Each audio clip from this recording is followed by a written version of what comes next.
Hello students, आज हम करेंगे क्लास 11 के फर्स्ट चैप्टर का एक और topic which also is the introduction of exercise 1.5 that is complement of sets. अब देखते हैं कि कॉम्प्लीमेंट ऑफ सेट्स होता क्या है। कॉम्प्लीमेंट ऑफ अ सेट, ठीक है, बहुत ही आसान कॉन्सेप्ट है लेकिन उतना ही ज्यादा इंपॉर्टेंट कॉन्सेप्ट है। अगर आप ध्यान देंगे तो अभी तक हमने मीनिंग ऑफ सेट पढ़ चुके हैं कि जो एक वेल डिफाइंड फॉर्म होती है, उसके बाद how to represent sets, roster form, set builder form, फिर इक्वल सेट्स पढ़ चुके हैं, सिंगलटन पढ़ चुके हैं, फाइव पढ़ चुके हैं, ठीक है, नल सेट पढ़ चुके हैं, सब सेट्स पढ़ चुके हैं, फिर वेन डायग्राम पढ़ चुके हैं, डिफरेंस इन द सेट्स पढ़ चुके हैं, ठीक है। तो बहुत सारी चीज़ें रादर यूनियन पढ़ चुके हैं और इंटरसेक्शन पढ़ चुके हैं। सो बहुत सारी चीज़ें हम पढ़ चुके हैं। इसके बाद एक और कॉन्सेप्ट आता है which is complement of a set. Complement of set पढ़ने का बेस्ट तरीका जो होता है, मतलब इसको समझने का बेस्ट तरीका जो होता है, वो होते हैं वेन डायग्राम्स। मैं आपको अभी बताता हूं और आपको अभी के अभी इसका मीनिंग क्लियर हो जाएगा।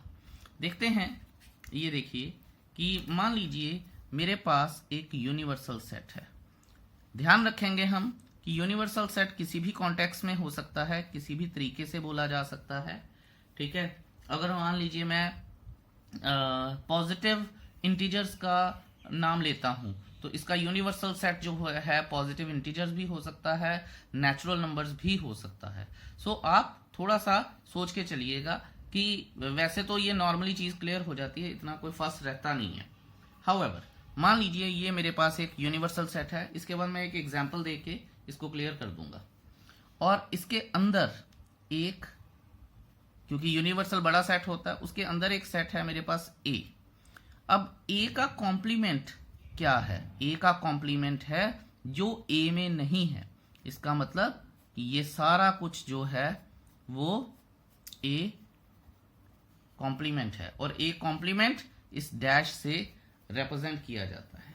अगर मैं इसको इसकी आपको थोड़ा सा मीनिंग लिख के बताऊं तो आप लिख सकते हैं कि let U be the universal set, let U be the universal set and A B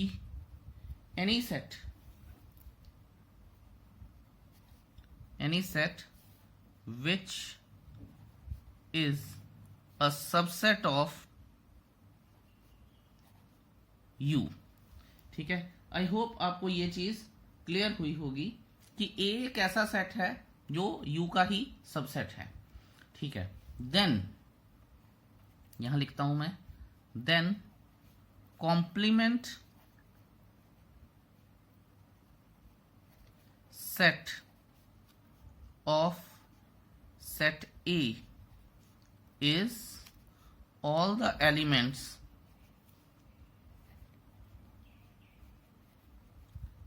which are present in U, यानी यूनिवर्सल सेट, ठीक है। यहां मैं लिख देता हूं पूरा universal set but not in A, ठीक है। ये वही है कि U में है पर A में नहीं है, तो फिर वो A डैश है। अब हमें छोटी छोटी चीजों का ध्यान रखना है। एग्जाम्पल दूंगा मैं आपको, उससे आपको काफी सारा क्लियर हो जाएगा। चलिए चलते हैं अब अपने नेक्स्ट पेज पे, लेट्स सी। स्वागत है आपका अगले पेज पर। यहां पे अब हम एक एग्जाम्पल लेते हैं ताकि आपको समझ आ जाए। और वो एग्जाम्पल क्या है? वो एग्जाम्पल है कि मैं एक universal set, let universal set मानता हूं set of all natural numbers, ठीक है, set of all natural numbers. Clear है आप? अब मैं ए सेट मानता हूं, मान लीजिए कि let set A is set of all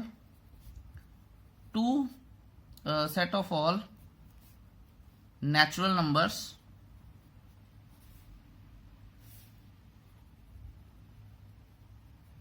which are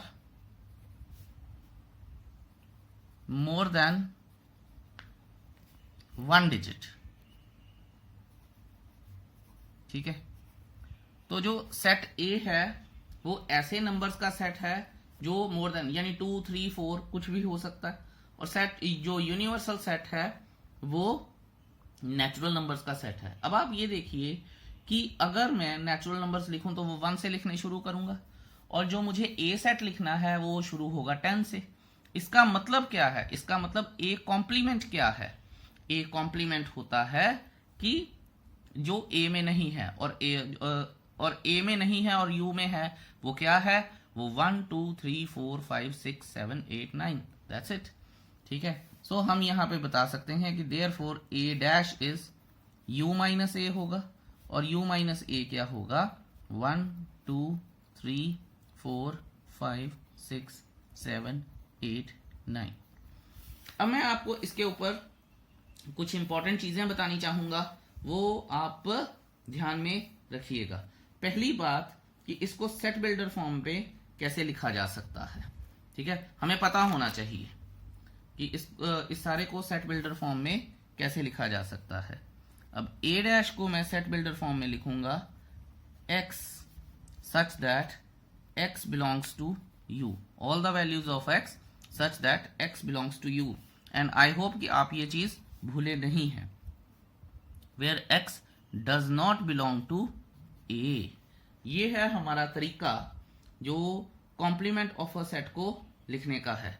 और दूसरा मैं आपको बता ही चुका हूं कि a डैश क्या होता है? u minus A. Difference in the sets को हम यूज कर सकते हैं। ठीक है, अच्छा, अब मैं आपको एक और चीज बताता हूं कि ऑलवेज जब मैं ऑलवेज लिख देता हूं ना तो वो एक रूल बन जाता है। Always A and A dash are the subsets of U. ठीक है, इसका मतलब क्या है? It implies to A plus A dash is equal to U. ठीक है, ये चीजें बुक में नहीं है शायद, तो इसको थोड़ा सा ध्यान से समझ लीजिएगा और अपने सिस्टम में बिठाइएगा।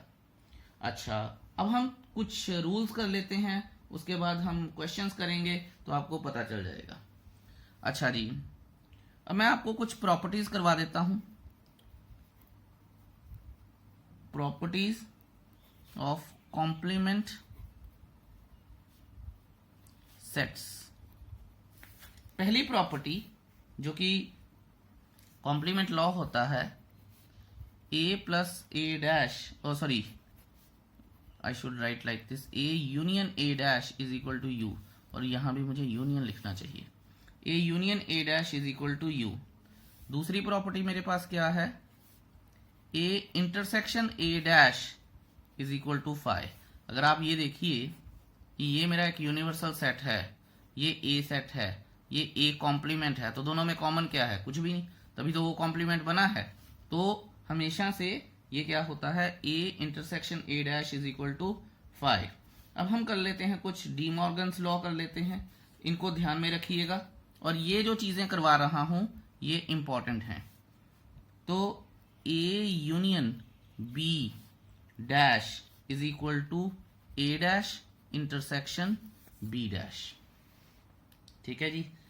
अच्छा, फोर्थ प्रॉपर्टी आ जाएगी A intersection B dash is equal to A dash union B dash.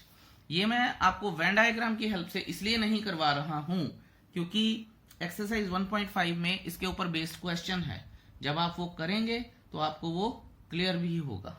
अब करते हैं हम एक लॉ, डबल कॉम्प्लीमेंट लॉ करते हैं। ए डैश का डैश इज इक्वल टू क्या बन जाता है? ए। और जैसा मैंने आपको बताया था कि अगर 6th हमारे पास हो तो 5 dash will always be U and U dash will always be phi. ये तो बड़े आसान हैं, लेकिन फिर भी हमें पता होने चाहिए। इतने ही लॉज हैं और आई थिंक हम सारी की सारी प्रॉपर्टीज जो हैं वो वेन डायग्राम की हेल्प से भी सॉल्व कर सकते हैं। हाउएवर इसके ऊपर चलिए अब कुछ एग्जांपल्स कर लेते हैं और चीजें बड़ी आसान रहेंगी आपके लिए। चलिए नेक्स्ट पेज पे चलते हैं और एग्जाम्पल 20 पढ़ लीजिए। स्वागत है आपका अगले पेज पे। स्टेटमेंट मैंने लिख ली है। यूनिवर्सल सेट जो हमें दिया है वो 1 2 3 4 5 6 7 8 9 10 है और जो सेट ए है वो हमें दिया है 1 3 5 7 9। अब आपको ये बताया गया था कि ए डैश क्या होता है, u माइनस ए। फाइंड उन्होंने ए डैश बोला है, तो ए डैश क्या है, u माइनस ए। अब आपको दोबारा ये सेट लिखने की जरूरत नहीं है, ठीक है। आप सिंपली माइनस कर सकते हैं जो u में है और a में नहीं है। वो क्या है, जैसे इसमें इवन और ऑड इकट्ठे थे, इसमें सिर्फ ऑड नंबर्स हैं, तो जो हमारे पास बचेगा वो इवन नंबर्स बचेंगे। 2 4 6 8 and 10 and I think that's it. Question complete. मैं आपको फिर कह रहा हूं कि एनसीईआरटी की एग्जांपल्स या एनसीईआरटी के क्वेश्चंस बहुत अच्छे हैं, ठीक है। इस हर क्वेश्चन को आपको करना चाहिए और यहाँ ऑलमोस्ट हर क्वेश्चन से कुछ ना कुछ सीखने को मिलता है। चलिए अब करते हैं हम एग्जाम्पल नंबर 21। स्टेटमेंट ध्यान से पढ़ लीजिए। चलिए अब मैंने एग्जाम्पल नंबर 21 की स्टेटमेंट लिख ली है। उन्होंने बोला है U एक ऐसा सेट है of all students of class 11 of a को एजुकेशनल स्कूल, और A एक ऐसा सेट है set of all girls of class 11। अब आप ये देखिए कि को एजुकेशनल स्कूल है जिसमें बॉयज और गर्ल्स दोनों पढ़ते हैं। क्लास 11 के सारे बच्चों का सेट जो है वो यूनिवर्सल सेट है। देखिए इससे आपको नेचर पता चल सकती है यूनिवर्सल की, कि यूनिवर्सल कुछ भी हो सकता है, छोटे से लेके छोटा, बड़े से लेके बड़ा।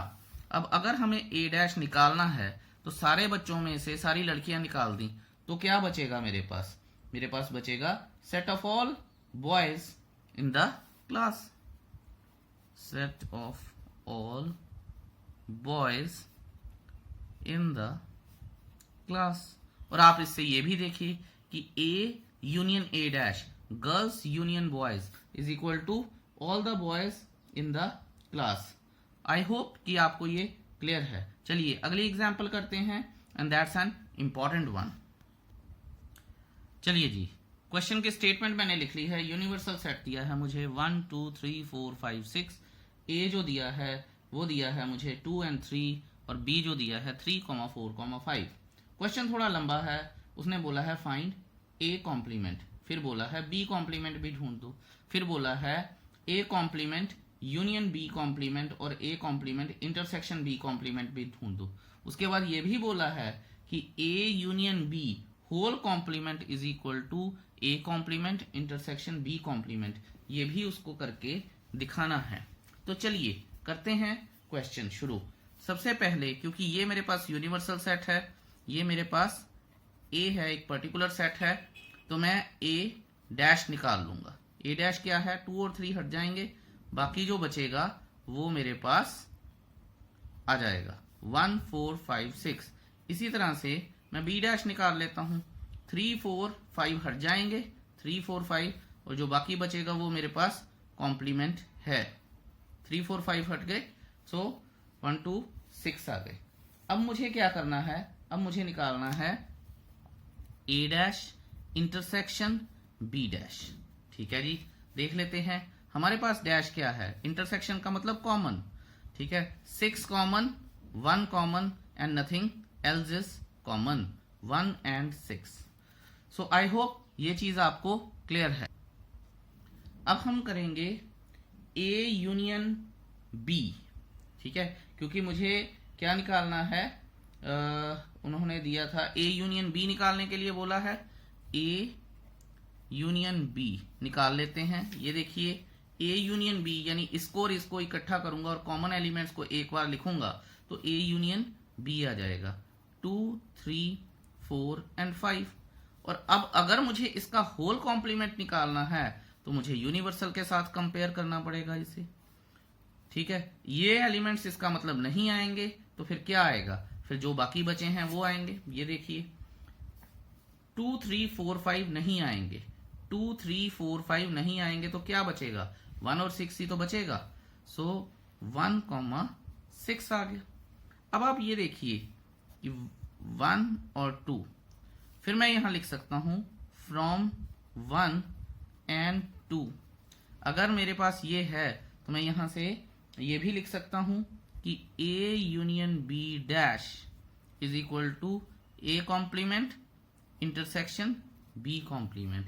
आई hope that's clear to you. जितने भी एक्स्ट्रा क्वेश्चन होंगे और वो मेरी वर्कशीट में आ जाएंगे, एंड वर्कशीट करनी बहुत जरूरी है इस चैप्टर की अंडरस्टैंडिंग बढ़ाने के लिए।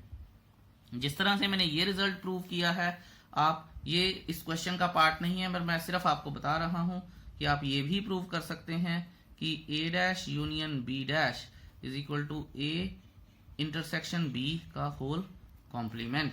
ये भी प्रूव किया जा सकता है, आप करके देखिएगा, आ जाएगा। ठीक है, इसी के साथ आई कंक्लूड एक्सरसाइज 1.5। इसे ट्राई कीजिएगा, अगर कोई भी डाउट रहता है तो वो मुझसे पूछिएगा। Thank you so very much, have a nice day, bye bye.